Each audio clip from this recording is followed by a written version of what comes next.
ভারতকে সরাসরি হুঁশিয়ারি। বাংলাদেশের পাশে দাঁড়িয়ে টি-20 বিশ্বকাপ বয়কট পাকিস্তানের। মাথায় হাত জয় শাহের। ক্রিকেটে রাজনীতি ভয়ঙ্কর মোড়।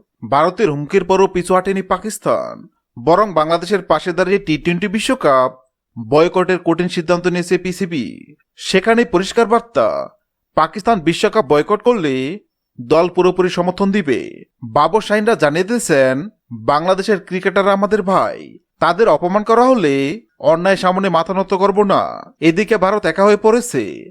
অন্যদিকে পাকিস্তানের অবস্থানে চাপে জয় শাহ বিসিসিআই। কেননা পাকিস্তান বিশ্বকাপ বয়কট করলে ভারতকে খেলতে হবে উগান্ডার মতো দলের সাথে। এখন প্রশ্ন একটাই, ভারতের দাদাগিরি কি এখানেই শেষ?